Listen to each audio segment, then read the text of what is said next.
Hey, everybody, welcome. I'm Lee Camp, the most censored comedian in America, and I've lost everything so that I can bring you this show. From an office that isn't even my own. I can't even have my own books. These are not my own books behind me. The FCC came and took all my books behind me, so just so I wouldn't have books, and now I got to sit in front of other people's books. But I just want to tell you, these actually are not my books behind me. In case I don't even know it's there. So if you see a book behind me and you go, "Oh, I had no idea Lee was into Harry Potter or into reading about how to be the best black woman he can be," yeah, not my books. But just to let you know up top, I got a lot of important and great stories for you. This either the stuff the mainstream media won't tell you, or the stuff that they're telling you, but they're not really getting to the core of it, to the center, to that deep, dark place that is the reality of the story. So please, hit subscribe, hit thumbs up, and let's just go. Let's just go. There's been 100-car pileup in Illinois. And that part you can get from the mainstream media. But in a minute here, I'm going to tell you the part you can't get from your mainstream media. So 100-car pileup. I'm going to show you video here as I talk about it. 6 people dead as of now, but just an unbelievable devastation.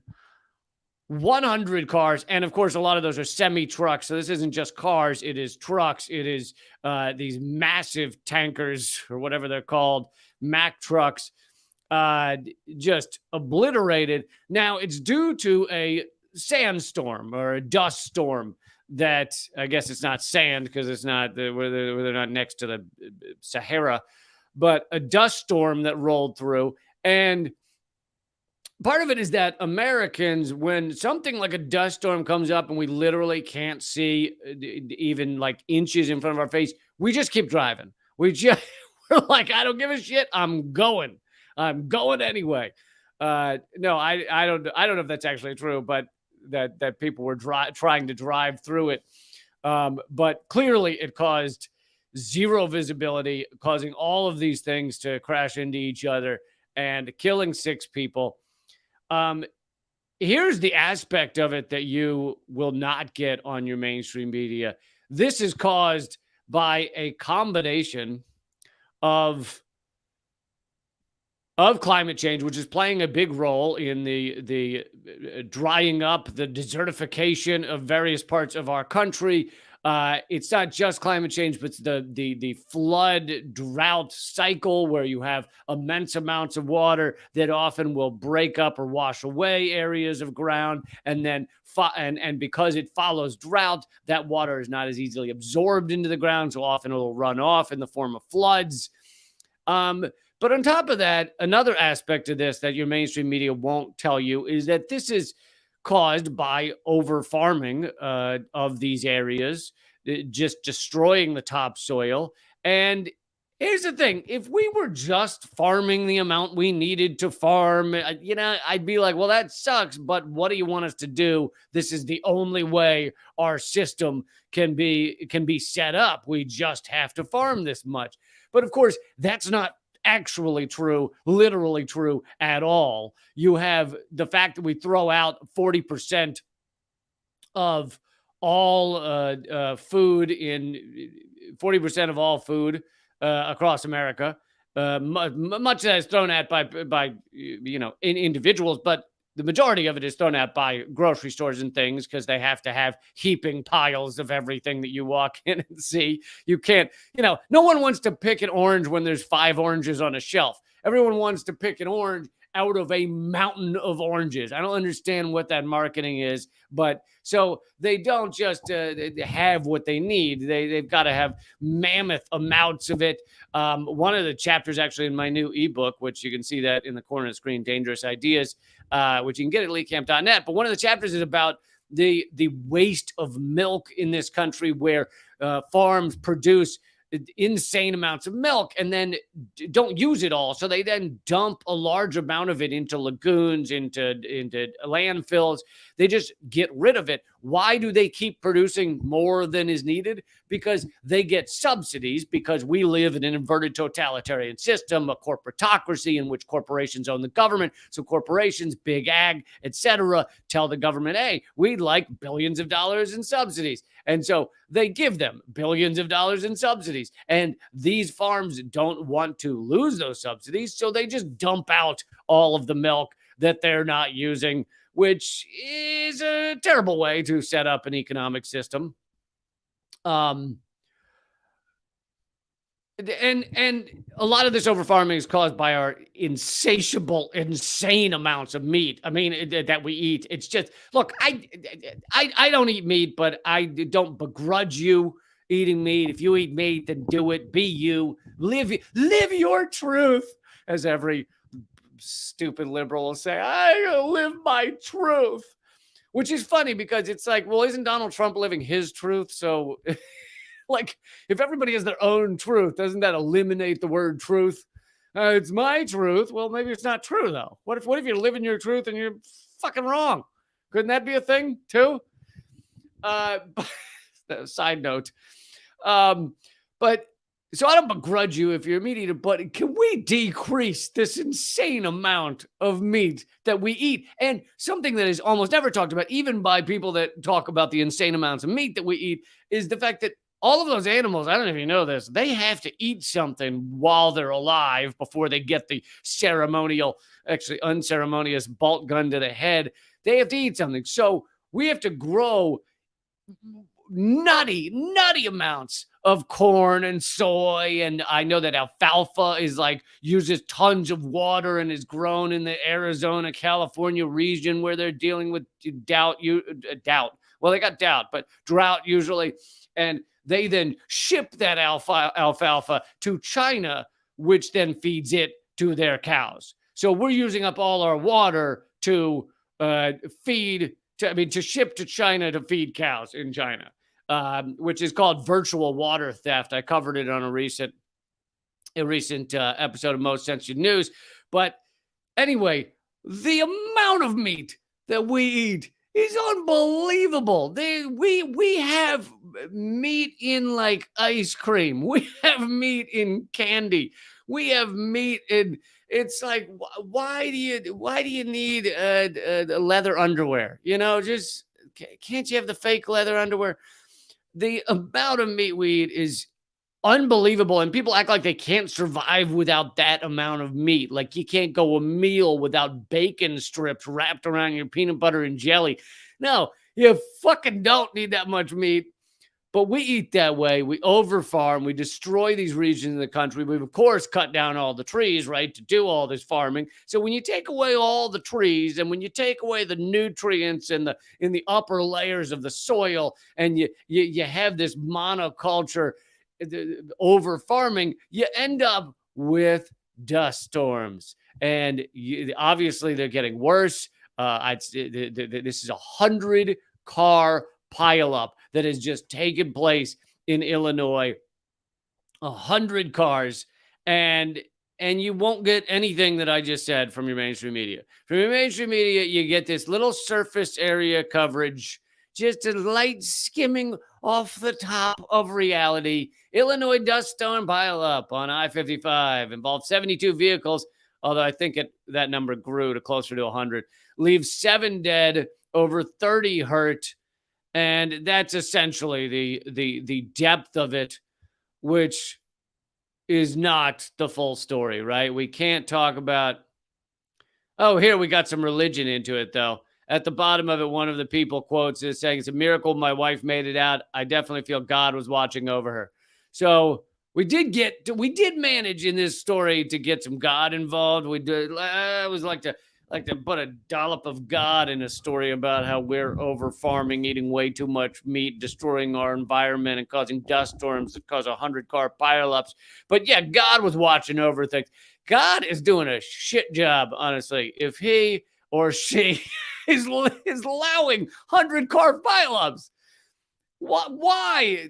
Why, God? And why would you? And of the 6 or 7 people that died, would God just didn't give a shit about them? I don't. Why do you have to get God involved? Just leave God out of this. He, she, or they does not want anything to do with this 100-car pileup that is clearly not their fault. All right, I got a lot of stories for you though. That's a quick one there that we got into. Just to repeat, for those of you joining late, not my books behind me. Don't even know what's there, so don't blame me. If there's the grand history of the KKK behind me, then perhaps I should have noticed that and taken that one out. But anyway, and for those of you listening to the podcast, which anyone, if you can't get the video, grab the podcast. It's called The Lee Camp Show or Moment of Clarity because Moment of Clarity was banned by Spotify, so it's been renamed on Spotify. But because I've lost essentially everything, thanks to being anti-war and anti-capitalist and anti-destruction of our world. And I don't know why it is. I want sustainability. I want people to be able to live. I want people to be able to live into the future longer than the next 3 years. And I don't know why that is. I know it's fringe. I know it's nutty, but I've just been kind of going that path, thinking we should probably have a world in like 10 years. But I got a lot of big stories for you coming up. So let's get to those. Someone's saying I need to work on selling out. Yeah, I totally do. I need to do a better job of selling out. I've totally failed on that front. I could have gotten a sponsorship from every book behind me that I don't even know what it is. If I had just reached out to publishers and said, I'm going to have books behind me. But I want to speak about someone else who I've been so well. Actually, I'll tell you some of the topics I'm hitting. I'm hitting on some more quotes by RFK Jr. that are third rail quotes that'll absolutely get him banned by the DNC. Not an allowable candidate. I'm going to show some of the hypocrisy in our homelessness. We're going to get into some of the war on LGBTQ. We're going to get into the assassination attempt on Putin that just happened. I'm going to talk about that and so much more. So hang in there. Let's keep going. And please share this. Please let folks know that you're into my stuff, that you're into my junk. Wow, that sounds dirty. All right, don't just back up off my junk, okay? But all right, so RFK Jr., which I've been highlighting some quotes and clips from him. He's running for president. Most of you know he's running for president against Joe Biden in the primary, Democratic primary. And I've been playing some clips, showing some things from him. And as I've said before, it doesn't mean I agree with every word he says, but of the stuff he says, first of all, I really like that a lot of it is third rail. A lot of it is outside the realm of allowable thought for Democrats, but really for candidates in general, at least with the ones that are allowed to get very far into our so-called democratic process that is anything but democratic. This is, how can you call voting on black box machine where you can never know what the hell happened? You can't even you just blind, you just stab it, close your eyes and push your finger against a thing and say you voted. That makes a lot of sense. So I'm against anyone who's calling out these things in a certain way that is against the allowable thought process on these channels, on your mainstream media, in the Democratic primary, in the Republican debates. These two parties that are corporate shill parties that are completely accountable to corporate America and do nothing else. But anyway, so that's one reason. But the other reason is that of the things RFK Jr. says, I agree with about, I think, 80%. I haven't seen it all, but I'd say 80%, which is roughly 79% more than any other Democratic candidate. So why not? Why not highlight some of this? And again, I don't think we should talk about presidential elections for fucking 2 years. So I'm not highlighting this because of the campaigning. I'm highlighting it because I think that the Democrats will not be able to handle that he's saying these things, and they will find a way to sideline him And as I've said before, they actually have inserted something into their bylaws that says they can delete anyone they want from the Democratic primaries simply because they believe he or she is not Democratic enough. If they decide that, if the head of the DNC decides that, you're out. So I think they very well may decide that with RFK Jr. But anyway, for now, he's running. But this is something else he said that is third rail, that is not allowable by your Democrats, by your mainstream media cabal in general. He tweeted out, instead of championing free speech, the U.S. actively persecutes journalists and whistleblowers. I'll pardon brave truth tellers like Julian Assange and investigate the corruption and crimes they exposed. This isn't the Soviet Union. I don't know why you'd throw in a hit against the Soviet Union. Come on, man. But the America I love doesn't imprison dissidents. Free Assange. He then said other brave truth tellers include John Kiriakou, Chelsea Manning, reality winner, Daniel Hale, Thomas Drake, Jeffrey Sterling, and Edward Snowden. They were trying to return America to its democratic and humanitarian ideals.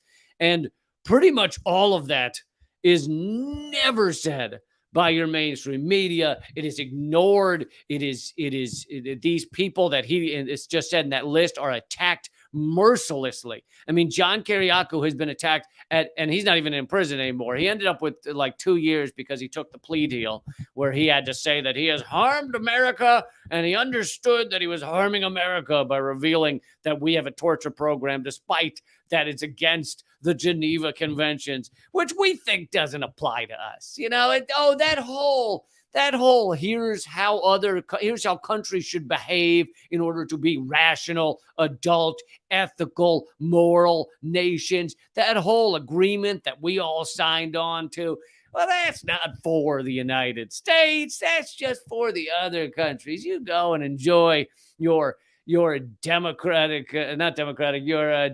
Convention that you've signed on to. You go enjoy that, and we're gonna sit over here and do whatever the fuck we want, strapping car batteries to dudes' balls just to see if we can get them to tell us some terrorist enterprise that doesn't actually exist, but we're insisting it does. And you know, it's funny what you'll confess to when you have something strapped to your balls. Anyway, so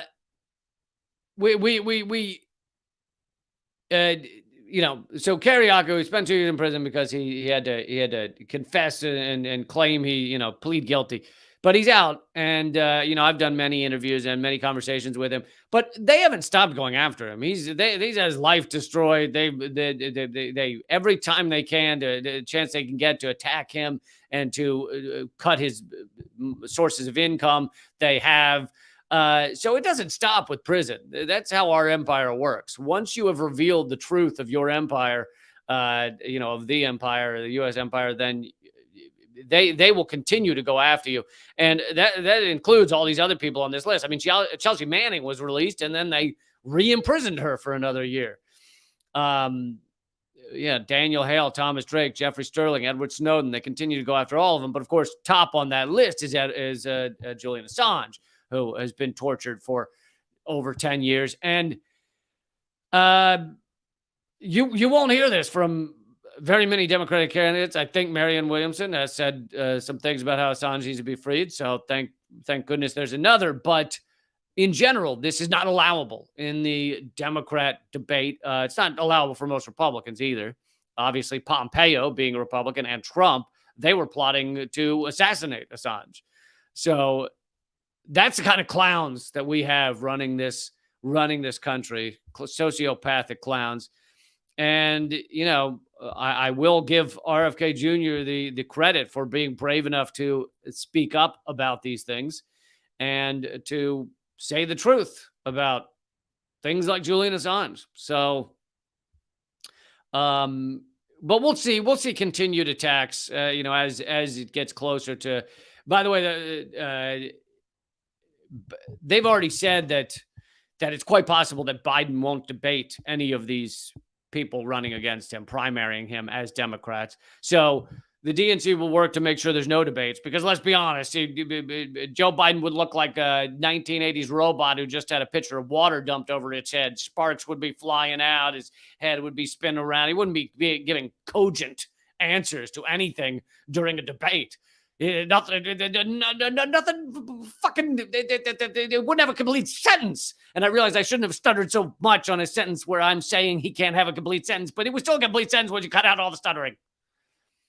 Uh, you can't, he can't debate these people. And they know that because of how horrific it would look. He's had fewer and fewer press moments where he sits in front of the press because they know that you can see that there's not much left there.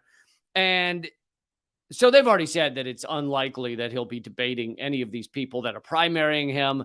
The effort will be, mark my words, this will be the effort. One will be to, in these early stages, years before the goddamn election, they'll float some stuff to try and destroy these people, a quote here or there to try and, so far, I think the ones they've announced is just RFK Jr. and Marianne Williamson, but they'll float some things to try and destroy them. But outside of that, they'll just give them zero media coverage. And I know that RFK Jr. has done some CNN interviews and stuff. So right now they are giving him a little, but I imagine ultimately it will just be zero media coverage. So most of the nation will not even know that there's anyone running against Joe Biden in the primary. And that'll be the end of it. Now, if they manage, if RFK Jr. manages to not be as shadow banned as I am and actually manages to get his message out there and get enough people talking about him, then they'll step it up to the next phase and the next phase.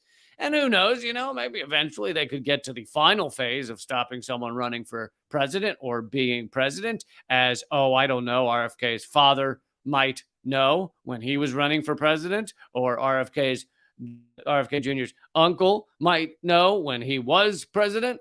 That is the final stage. I don't think that generally nowadays, there was a time back in our history where they were the CIA, the FBI, and the others were assassinating many of our top leaders in our country. MLK, Fred Hampton, Malcolm X, RFK Jr., JFK. But nowadays, they do it far less with assassination. They will do that with little people who are revealing the truth, but they do the bigger figures far less with assassination and more with lawfare. Lawfare is the most common practice now. They sideline these people with lawsuits and try and lock them up or try and make it impossible for them to run. But all right, let's get on to another story here. This is, I just thought this is amazing. Now it fits with the segue here is that I was just talking about our mainstream media being garbage and how they obviously are not standing up for Julian Assange. They are not going to have RFK Jr. on their airwaves much standing up for Julian Assange. They don't cover Julian Assange almost at all anymore, even as they continue to torture him. Meanwhile, the United States has the temerity, the gonads to claim that the U.S. empire gives a shit about journalists imprisoned in Russia, right? There's currently, I think, an American journalist in prison in Russia, and the U.S. is like, how dare you release it? And yeah, okay, that's true. All journalists should be released, but you can't say that shit as long as you have Julian Assange in prison.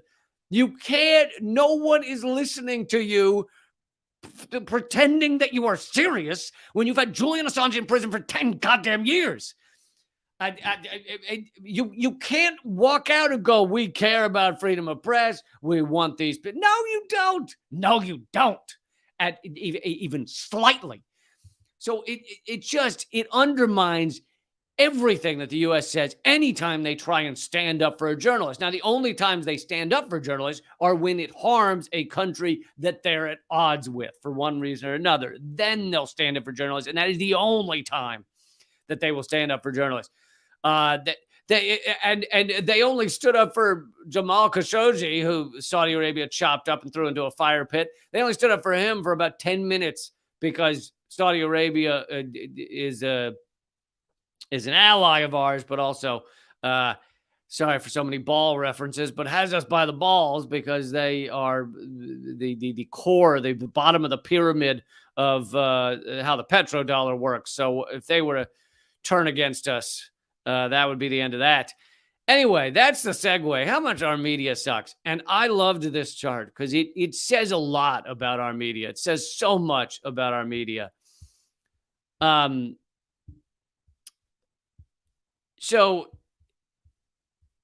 now I don't know how well you can see it, but because the writing is rather small, and for those of you on the podcast, I'll explain it. Anyway, it's a bar graph, but on the left side shows the actual causes of deaths of Americans. Now, the latest, I guess they had numbers, was 2016. So this is 2016, but this is the causes of death of Americans, with the largest colored areas being the top cause of death.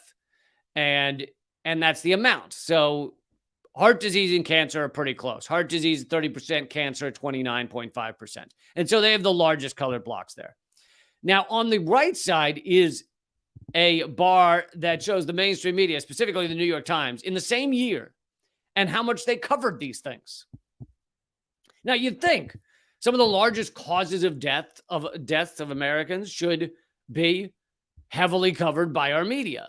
But the only one that even gets close to being covered the amount that it's actually causing death is cancer, which is still less. Cancer gets 13.5% of New York Times coverage. Now, this is not coverage in general. This is coverage of various causes of death. So 100% would be all the coverage of causes of death by the New York Times. But cancer is the only one that's even close to being relative in the world of like almost rational reality. Heart disease gets almost nothing, 2.5% of New York Times coverage.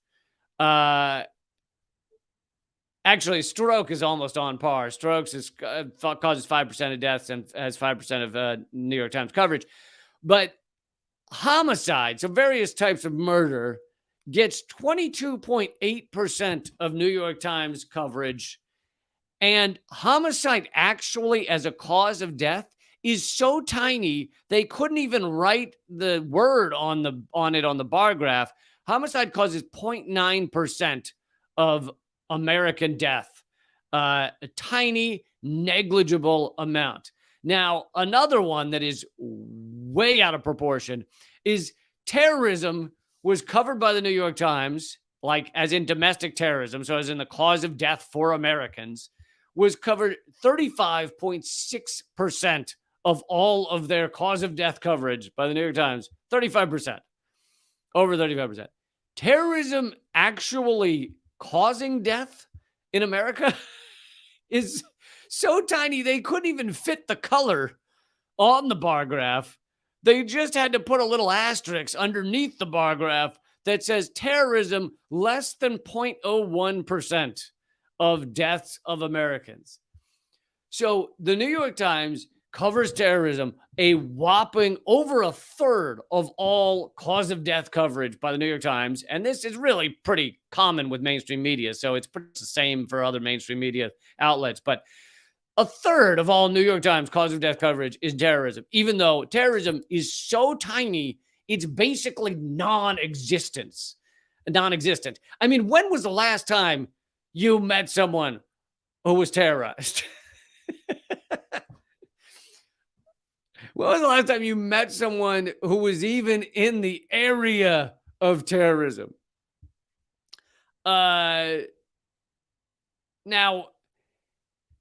Now, terrorism is, I think they're separating terrorism from mass shootings. I'm assuming they're putting mass shootings into the area of homicide because terrorism has a specific definition of like trying to create a very specific political point. Now, I suppose you could put some mass shootings into that category. But mass shootings, the number of Americans they kill, I mean, so it's weird. Mass shootings are insane. The number of in America is truly out of control. It's like over one a day. So It's madness. But the number of Americans killed by a mass shooting is still a relative nothing on the list of what kills Americans. Uh, so anyway, so it's not that I think people should not talk about mass shootings. Mass shootings are a major problem in this country.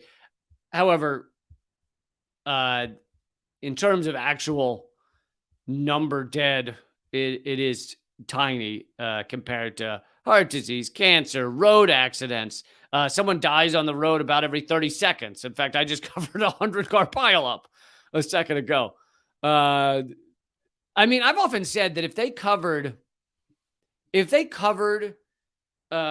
someone dying in a car crash in America the same way they cover death by terrorism or death by a mass shooting, like if every time someone died in a car accident in America, it was national news, no one would drive again. We would all just sit home. Maybe we'd occasionally take a pogo stick to the store. Like, very rarely you'd be like, I'm going to risk it. I'm going to put on my roller skates and head on out, because we would all be so horrified. And it's similar to like burglary, burglaries where someone comes in like a ski mask and they break your windows and they take your stereo and threaten you with a gun. Ads, right? For the home security systems, we see this kind of ads constantly. Bridge of death by car crash. Then again, no one would ever let a loved one drive a car again. But because we're fine with people dying by car crash, I mean, honestly, how many of you, feel free to throw it in the comments thread if you want, how many of you have family members who died in a car crash? Like, I have at least one or two. And then in terms of friends, I have probably 5 more, or 4 or 5 more. And so it's like, we all have people in our lives who die in car crashes, and yet it's really not a discussion. It's really not like we act like it's, I mean, honestly, we act like terrorism is a bigger problem in America when terrorism is essentially a non-problem in America. But this is the way our media works, right? Our media does not give you truth. Our media is not based on truth. It doesn't bring you truth. It brings you a false view of reality that in general doesn't get down to the actual core issues, but also gets us all hyped up about things that are not legitimate issues.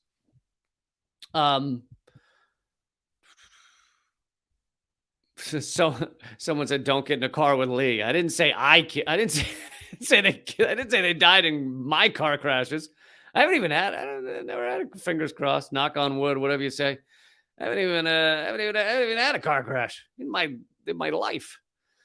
But yeah, knock on wood came from knock on the cross with Jesus. That's like the origins of knock on wood, which is weird because why would you want good luck to knock on the thing that executed another guy? Another guy who, although I'm both not religious and not Christian, if you read what he actually talked about, a lot of it was kind of like taking care of people and, not doing the debt thing and not having usury. And it was kind of like be good to people. And so, they ignore all of that, of course, nowadays. But why would you knock on the thing that we used to execute that guy? That's going to give you good luck. Knock on dynamite. I hope it doesn't happen to me. All right. Want to move on to another story in a moment. I'm going to go to only rumble.com/Lee Camp. That's where this will continue. But let's do one more story before I get that. This is a crazy video. It also shows how insane our mainstream media is, how much it is misleading you about the world. And it's referencing how we hear so much about homelessness in San Francisco, homelessness in Los Angeles, but also homelessness around the world and in various areas of the world. And yet there are large swaths of America where you don't hear about the poverty, the homelessness. There's basically no coverage of it, very little discussion of it at all. And this video is just, I mean, it's heartbreaking, but it's incredible. This is footage from a town in West Virginia. Hold on.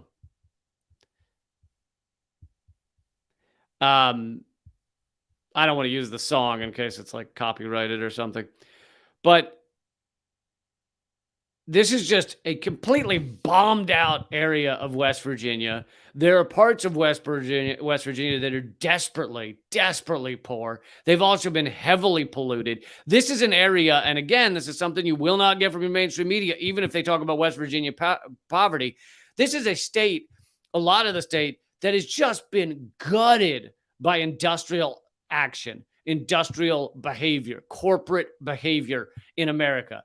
This is an area of the world, of the nation, where companies have gone, they've extracted both the resources in terms of the coal in the area, the fracking, but they have also extracted the life force out of so many people. So many of those miners died at 40, 45 from black lung. I knew one who died in early to mid 40s from black lung. He died in the late 80s, early 90s. But it's just utter destruction in some of these places. Yet we don't talk about this. This is what a lot of America looks like. And yet it's not really discussed. It's not covered by your mainstream media. These are just wholly bombed out areas of the United States. I mean, this looks like a bomb hit it. This is the bomb of capitalism that landed in this town in West Virginia. And again, this is not just West Virginia. It's not just that town. There are other areas of the country that look and feel like this. This is the bomb of capitalism that just extracts everything it can and then gets the fuck out. The industry leaves. It ships the jobs overseas. There's no loyalty to the people, to the lives that have committed themselves throughout decades to these corporations to enrich a tiny number of just full-on cocksuckers. And if you don't like that term, then I can also say twat lickers. Whatever term you need to insert there that would be bleeped on television. That is what you need to insert right there. It just enriches a tiny, tiny number of people, and then they leave town. And we see it happen again and again with so much of America. And sure, some places some places in America are able to find new ways to have people be able to live there. You know, Pittsburgh is one that's doing relatively okay, despite the fact that the industries that built up Pittsburgh have now fled. But, you know, they generally have to do that by inventing new consumerist jobs like dog grooming or, I sell wine openers that have kitten faces on them. Basically, that's people are getting by. You got to invent some new job or product or something to even survive these days, or some ridiculous job that shouldn't even exist in our world, like, I don't know, YouTube personality. That should not be a job. We should, so there are some areas that have found a way to get by, but that doesn't justify the system. That's a survival mechanism. It's a Band-Aid. And once all of the wine openers with the cat faces on them have been sold, once we've mined all of the wine openers with the cat faces and, dog faces, and you're going to have a little cat versus dog people battle to see who's going to get the most or best wine openers. Once we've extracted all of that, then we got to move on to the next thing. And that again is how the gravity of capitalism works. You extract everything, the rich, the ruling elite in this ongoing class war. Basically, in this class war, they bombed that city in West Virginia, and yet they get to call it legal, right? They get to call it uh, uh, good and positive for the community, right? Those corporations built up the community. They did this wonderful thing. So we get to call it all of those great things. And in fact, it is just extraction and enriching of a tiny, tiny number of people. And like I said, most of this is never covered on your mainstream media, even when they cover poverty. And actually, I'm going to show it on this episode. The episode of Most Censored News, I covered the largest landlords in the country, including Blackstone, and what they're doing to the nation, how they're destroying lives. But in that episode, I mentioned that we have hundreds of thousands of homeless people, but even more than that are facing homelessness or near homeless. And yet we have millions upon millions of houses that sit empty across the country, because the truth is those are now collector's items for incredibly wealthy people. They just buy up 10, 12, see how the price goes. Maybe they'll sell them off. Maybe they'll hang on to them empty for a while. It's a collector's item for the egregiously rich in this country. And so that's another form of bombing an area. When you gut a whole city and it's all bought out by investors who aren't even using the housing units, then you end up with what? A largely empty city or 1/3 empty town. And that's how is that different than bombing it? How is that different than burning down those houses? Oh, so you bought it as an investor. It sits empty. No one can use it and no one can afford to live there. How, for the people that used to live there, how is that different than bombing it?